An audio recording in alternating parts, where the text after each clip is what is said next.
Warning: this episode deals with some hard topics such as depression and self harm. Viewer discretion is advised. If you are someone who suffers from depression and/or self harm, please seek help and talk to a professional.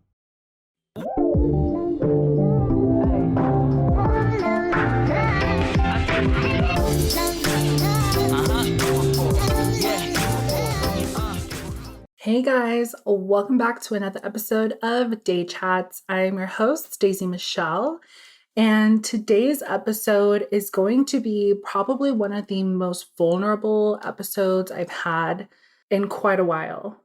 Today, I want to open up to you about what happened literally just yesterday, just like not even 24 hours ago.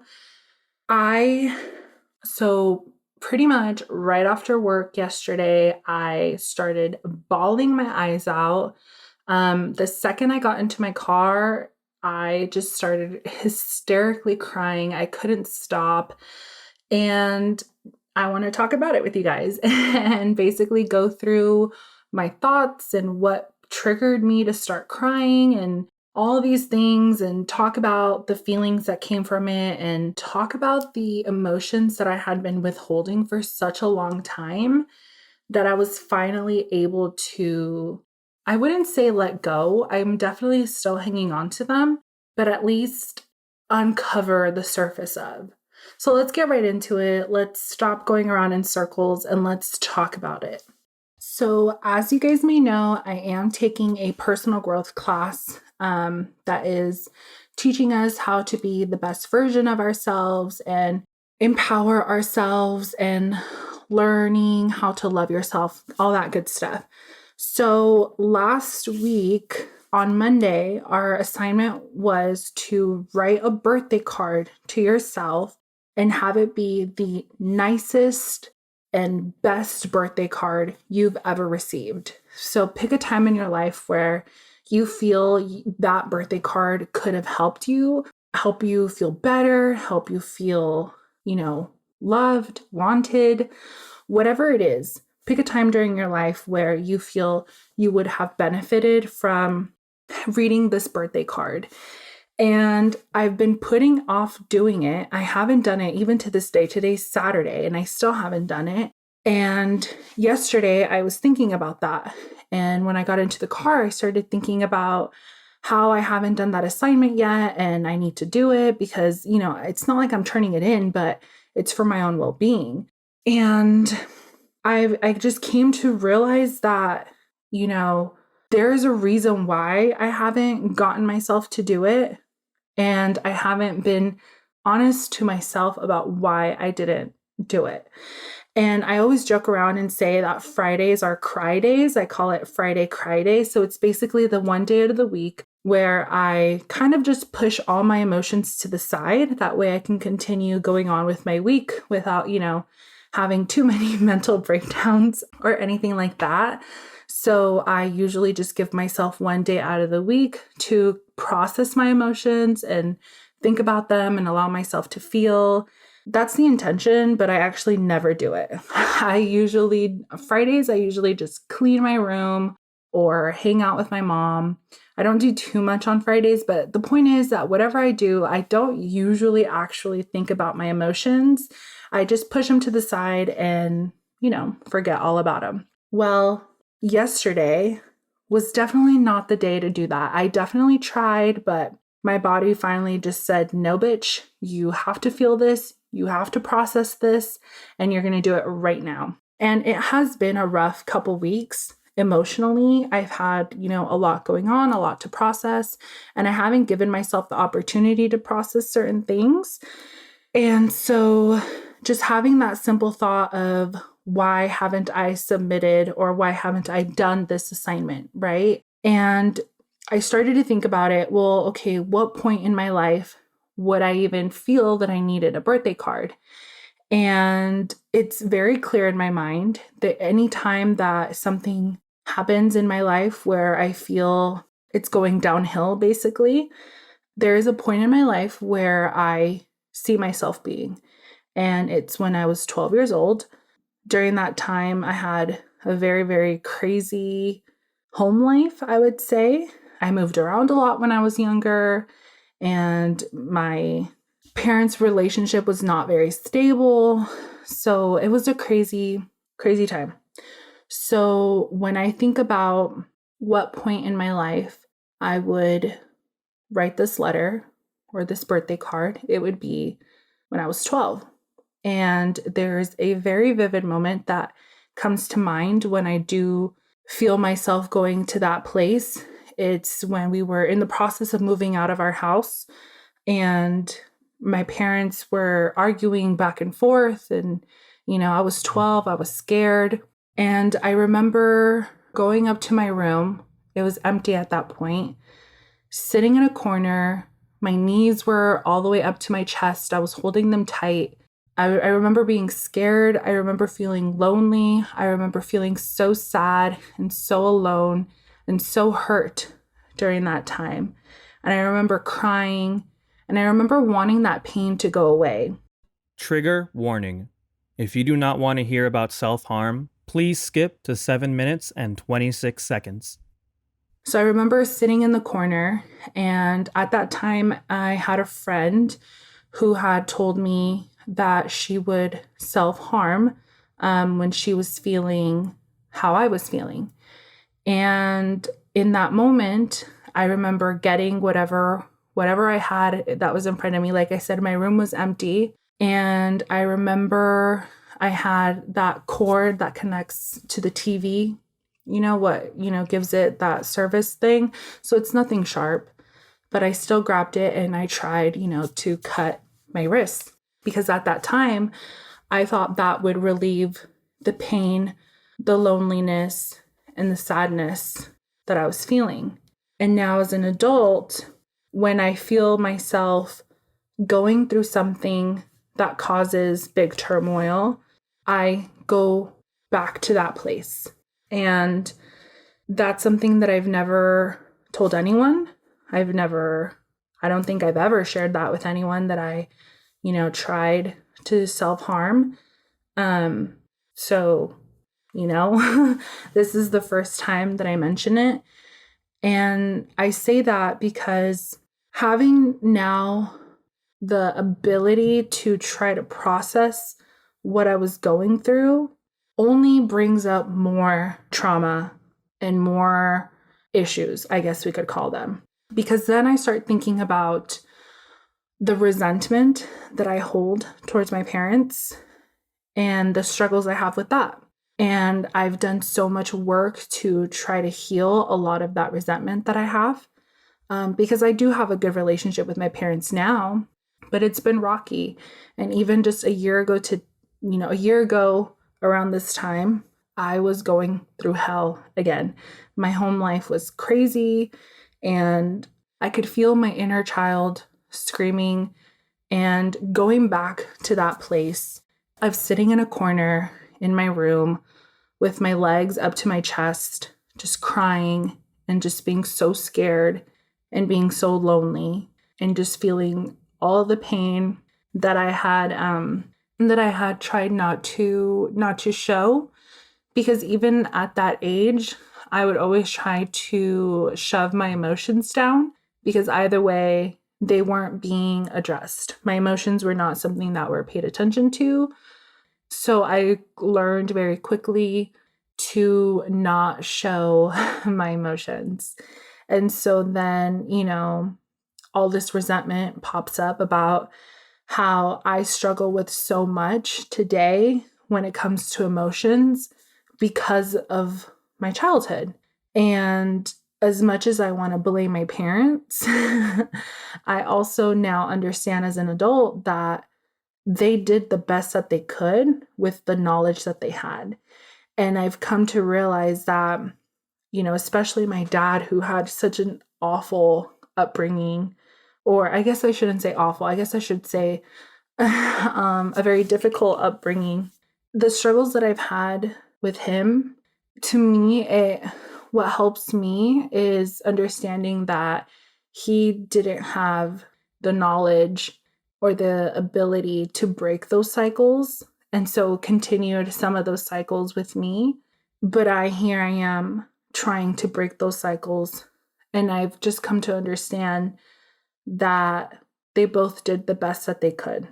But where the resentment comes in place, and what really made me just bawl my eyes out yesterday when I was thinking about this, because just like I'm talking to you guys right now, I was literally talking to myself out loud in the car. And I really kind of wanted to record it, but at the same time, I didn't, because I just knew that I was in such a vulnerable place yesterday that I would not want to listen back to it. It would be too difficult to have to hear myself cry, essentially, about all the things that were hurting. And one of the things that I came to realize along with that resentment is a comment that my mom usually makes. You know, as I mentioned, last year was a very tumultuous time, and I was able to convince my mom to go to therapy for, you know, the issues that we were having as a family. And in her appointments, in her sessions, she would share with me that her therapist said that, you know, it seems that she had a very normal upbringing, you know, a very healthy one. And that's something that my mom takes a lot of pride in knowing that she had a very pretty great upbringing, pretty healthy. She says that her parents never fought in front of them. And I want to just preface and say that my mom is one of the younger kids. She's not the youngest, but she is among the younger ones. So her experience is much different than, you know, what one of my aunts, who is one of the eldest, you know, would have experienced. So I do want to preface that. But you know, something that she takes pride in is that how her parents never argued in front of them, or they never stressed the kids out about their marital issues or things like that. And she takes a lot of pride in that. And it always hurts me when she says something like that, because all I can think about is, well, why couldn't you give me the same?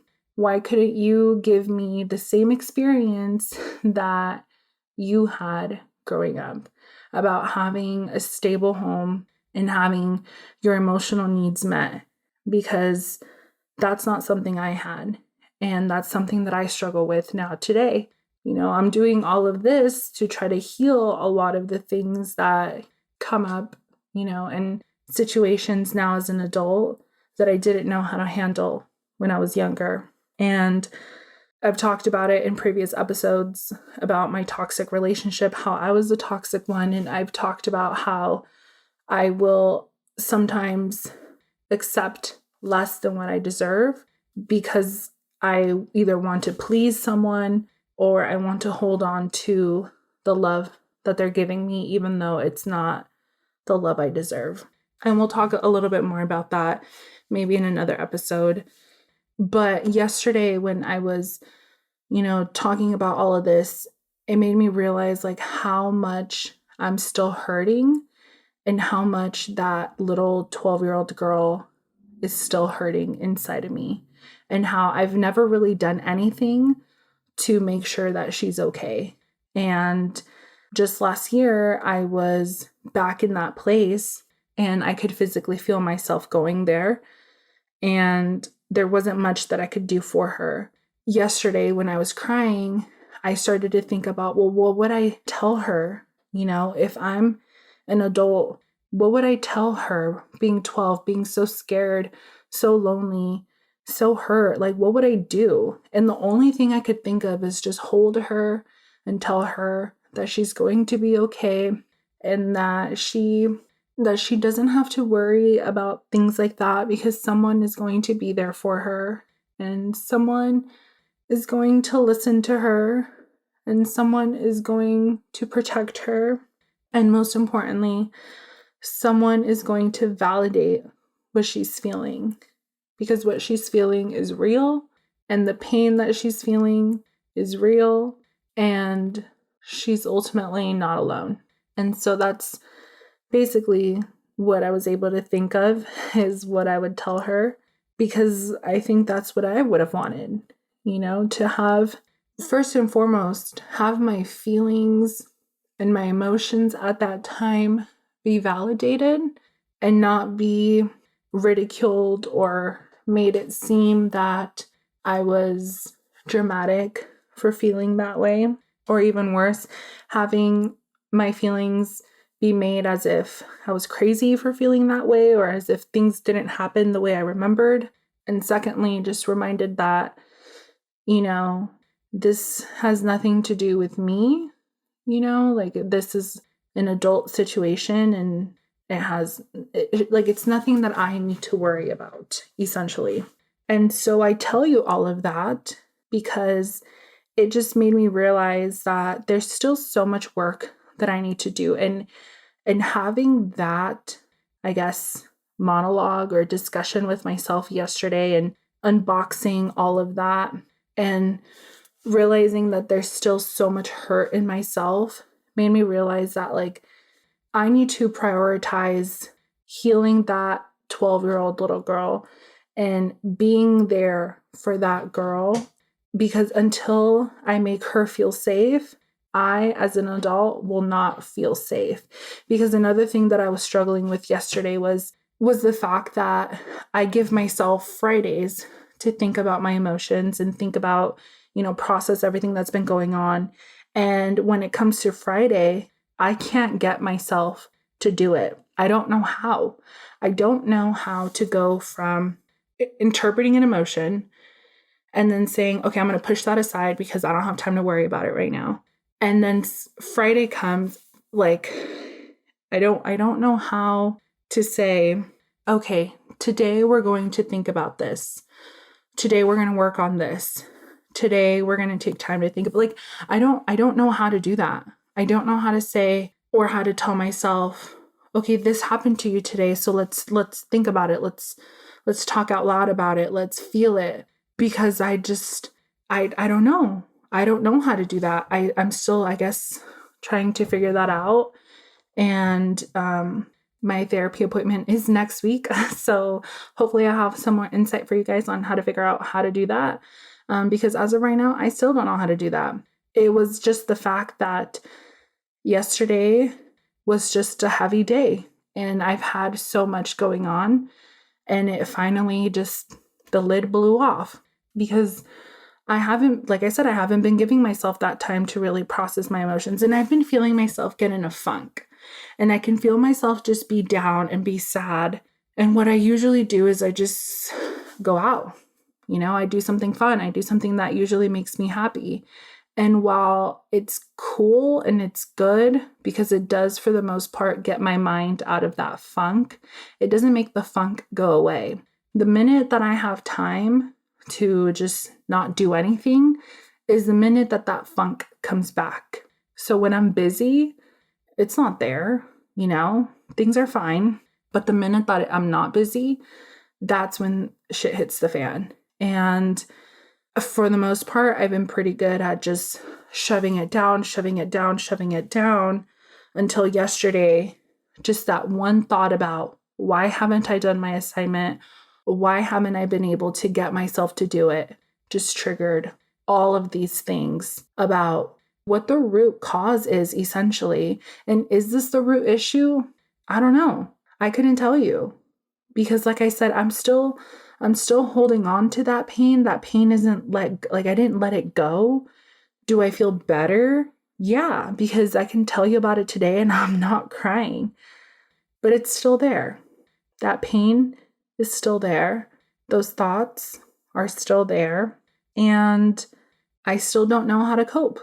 And I share all of this because I want you to know that if you've been feeling that way, or you've been going through so much right now where it feels like you're alone and it feels like no one's going to understand and it feels like it's just too much to handle, I just want you to know that you're not alone, that your feelings are very valid.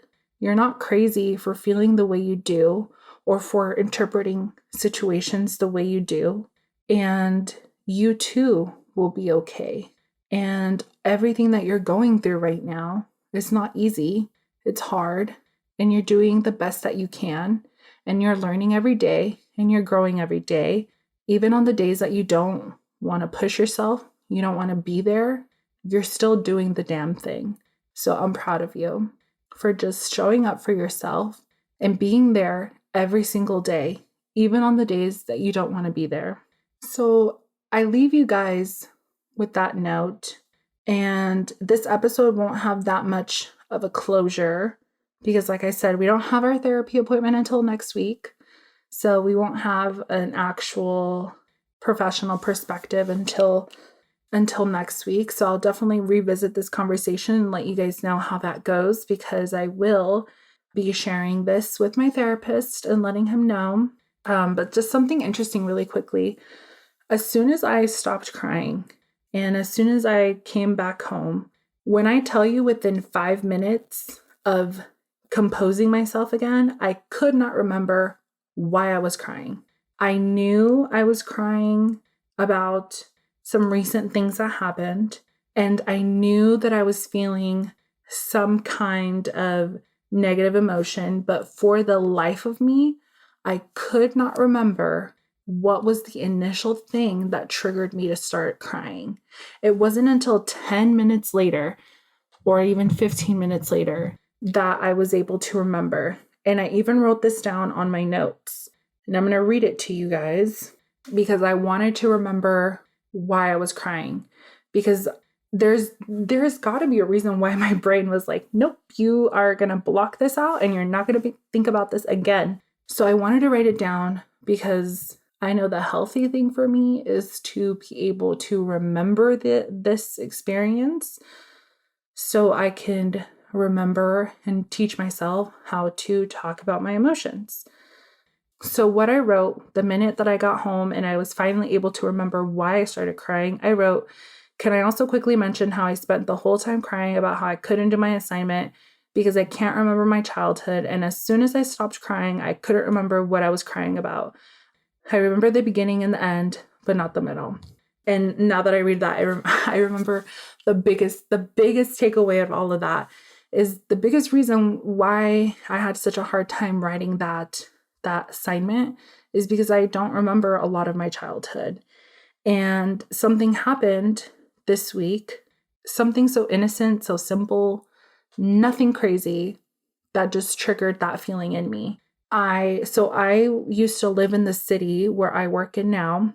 So I went to one of the schools in the district that I work in. And I mean, I was a kid. I wouldn't remember the name anyway.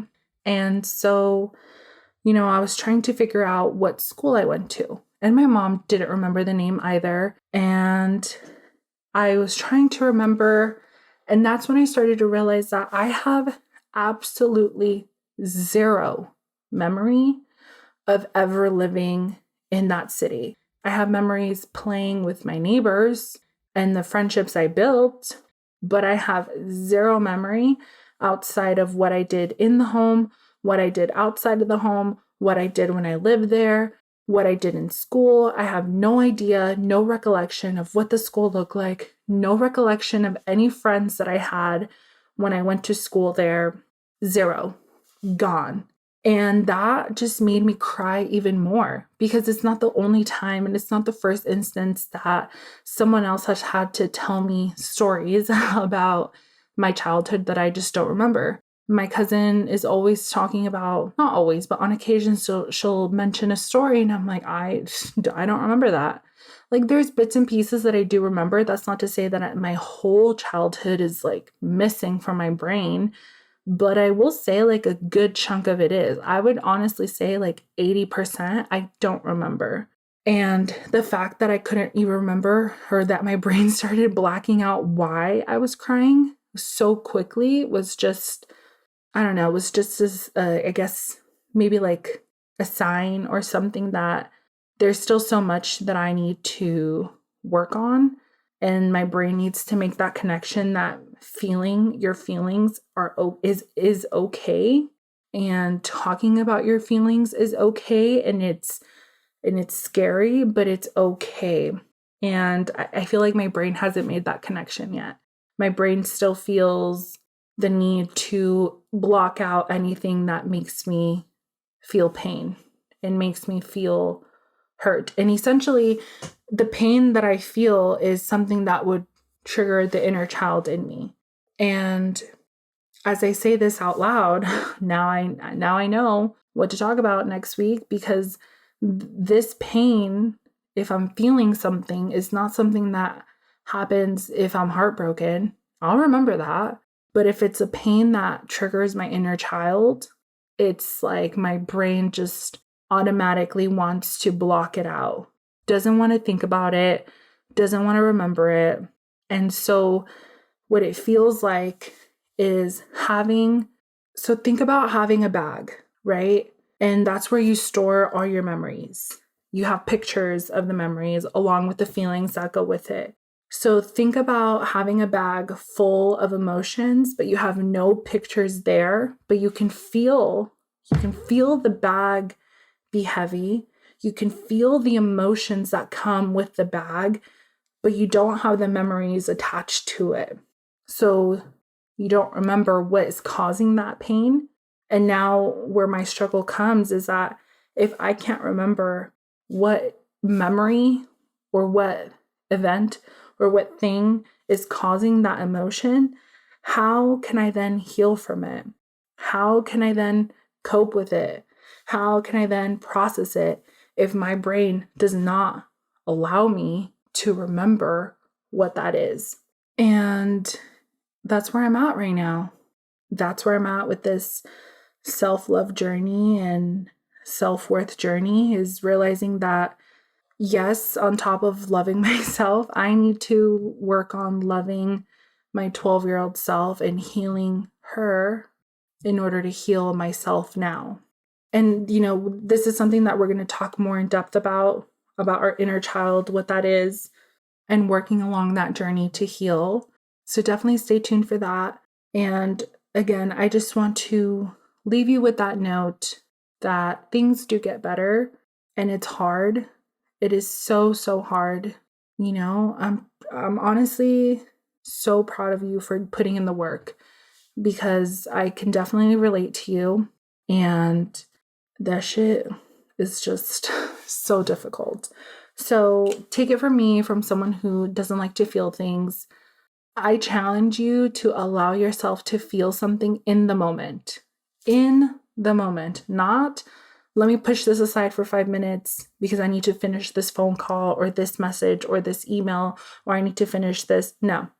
If something happens that triggers an emotion, I challenge you to allow yourself to feel. Allow yourself to process that emotion. Write down what it makes you feel. Say it out loud. Do whatever it is that makes you feel like you're addressing it, and allow yourself to feel it. And let me know how that goes.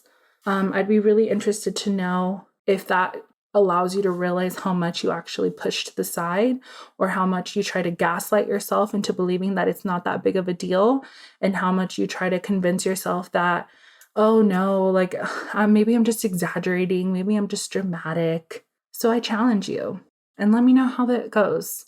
Until then, embrace the day.